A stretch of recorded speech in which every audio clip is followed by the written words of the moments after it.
La sociedad bastarda a la que el ser humano ha estado expuesto en los últimos 3 cuartos de siglo ha sido inmisericordia para el mismo ser humano.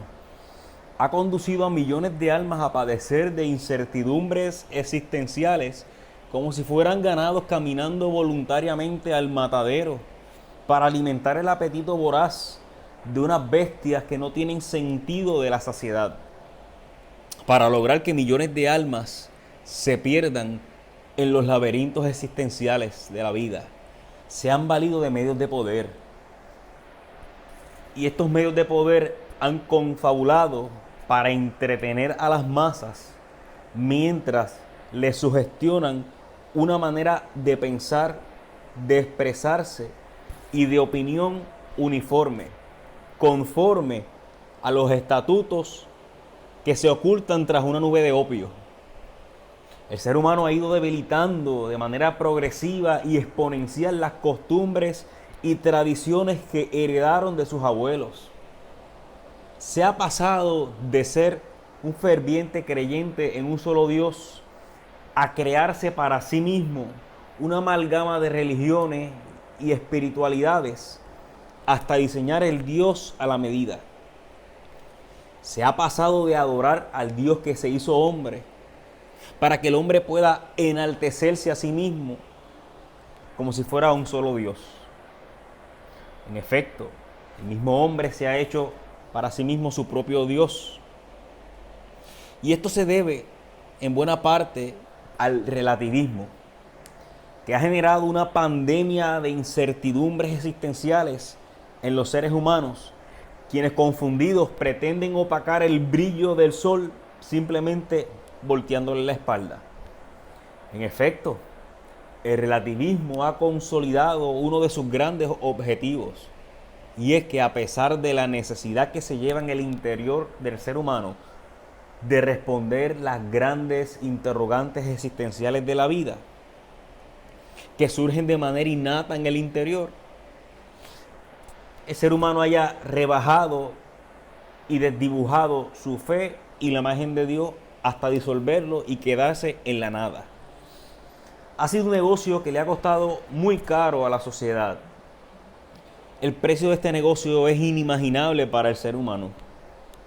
Se ha tirado al pozo séptico la sabiduría de los abuelos. Y con la sabiduría de los abuelos, el propósito de la existencia de ellos, que fueron el motor para que con escasos recursos pudieran luchar hasta la fatiga y el cansancio de sol a sol para llevarle el alimento diariamente a sus hijos y su familia. Para que sus nietos, en vez de escuchar la sabiduría menospreciada de sus propios abuelos, escucharan personas engalanadas, de buenas barbas y lindos bigotes, con ideas y pensamientos que otros docentes, a su vez, intelectuales llamados a sí mismos, decidieron elevar estos ideales al rango de dogmas.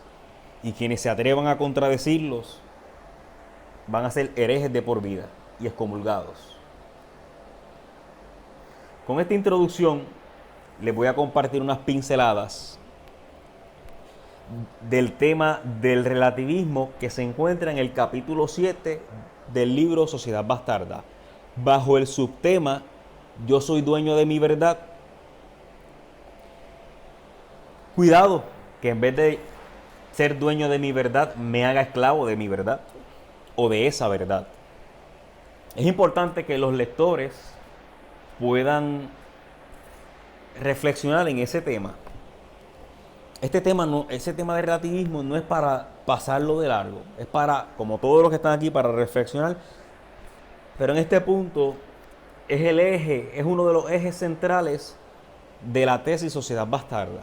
En efecto, la dictadura del relativismo tiene un engranaje y simplemente desatornillando una pieza de ese engranaje, la maquinaria se descompone sola. Aquí nosotros no negamos que hayan causas relativas. Por supuesto que no. Hay realidades relativas. Sin embargo, lo relativo pertenece al campo de la percepción, de la subjetividad y de los sentidos. Al decir tú tienes tu verdad y yo tengo la mía, pues los dos estamos bien. El hecho de que dos personas no se pongan de acuerdo en unos puntos de vista no corresponde a que los dos tengan verdades distintas. Es más, ¿cuántas veces dos o más personas no estuvieron tajantemente de acuerdo con unas perspectivas, unos puntos de vista, y a la larga ellos mismos se dieron cuenta que estaban equivocados? Pero veamos, ¿qué es lo que dice el relativismo? ¿Qué señala el relativismo? Bueno, el relativismo sostiene que los puntos de vista no tienen verdad ni validez universal, sino que solo poseen una validez subjetiva. Es la creencia que da igual valor, legitimidad, importancia y peso a todas las opiniones morales, éticas, filosóficas, religiosas, independientemente de quién las dé, de quién las diga, cuándo y cómo las diga y cómo las expresen. Aunque las opiniones pueden variar de persona a persona, todas son igualmente válidas, todas son ciertas, todas tienen su verdad. Eso es lo que dice el relativismo. Pero vamos en concreto a exponer algunos ejemplos básicos que podemos observar en nuestra sociedad. Por ejemplo, en una sociedad donde la opinión del demagogo, la opinión del corrupto, la opinión del populista y la opinión del bufón valen lo mismo que la opinión del sabio, pues es una sociedad que está destinada a ser bastarda. Eso es relativismo. En una sociedad donde los que dicen ser analistas del pueblo están ideológicamente parcializados, donde la mayoría de la prensa y los medios de comunicación tienen una línea editorial ideológicamente parcializada, esa sociedad va a estar influenciada bajo la opinión publicada por estas personas, por estos medios, por estos grupos de poder. Por lo tanto, la opinión publicada se convertirá en la opinión pública.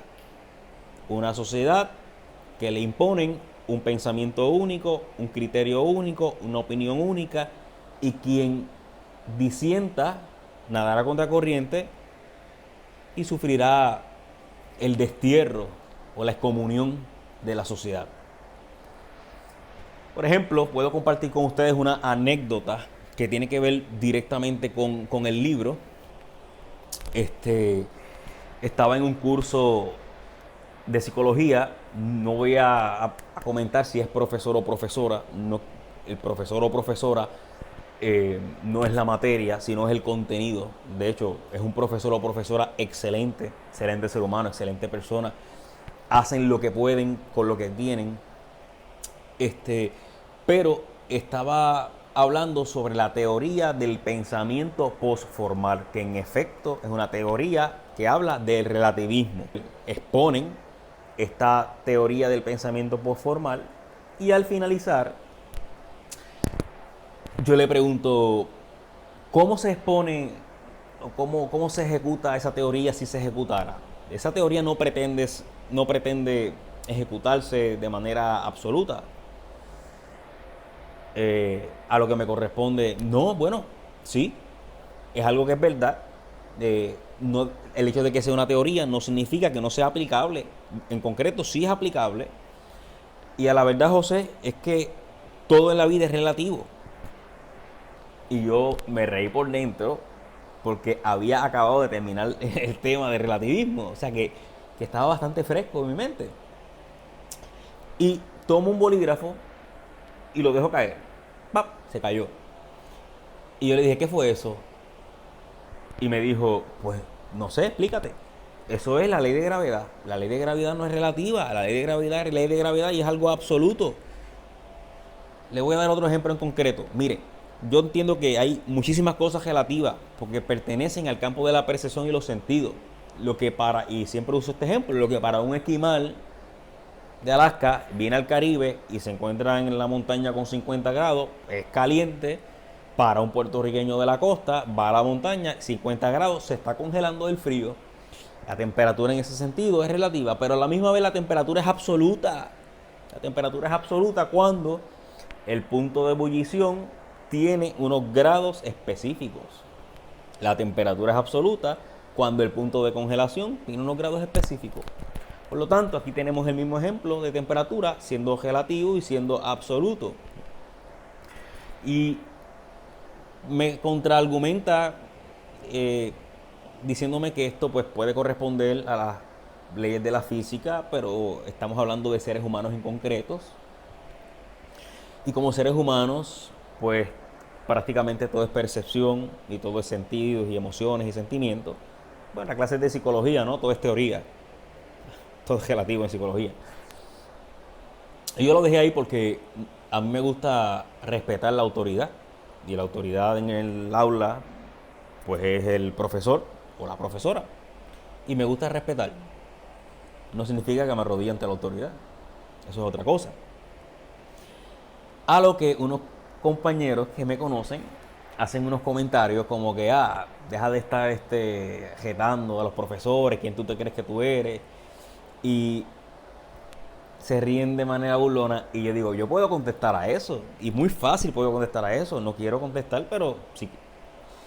Y el profesor o la profesora me dice, no, tira para adelante. Y yo, ok, miren, usted está enseñando que todo es relativo. Sí. Pues se está contradiciendo al usted decir que todo es relativo y lo está diciendo como si fuera una verdad. Quien enseña que todo es relativo lo está enseñando como si fuera una verdad. Y no les voy a adelantar las diferentes maneras que yo expongo para desmantelar el relativismo, pero está en el libro, está en ese capítulo 7. Y son una serie de elementos básicos, filosóficos y reales, donde uno puede ir jugando con la verdad es relativa, todo es relativo, no hay verdades absolutas. Y todas estas expresiones son afirmaciones y las afirmaciones pertenecen al campo de la verdad. Por lo tanto, es una contradicción. Y así, pues uno de los compañeros, después de yo exponer, me dice, ay, si todo eso es contradicción, esa teoría es contradictoria. Y yo le dije, gracias, ahí terminé mi exposición y todo se quedó ahí. Así que yo les invito a no pasar por alto el capítulo número 7 sin antes dar una buena reflexión, porque este primer libro de la serie Sociedad Bastarda es un encuentro para uno confrontarse, pero esto continúa, este tema de relativismo continúa, podemos estar hablando horas de relativismo.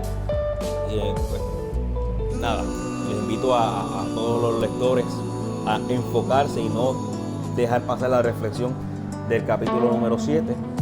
Mi nombre es José Cruz, autor de Sociedad Bastarda.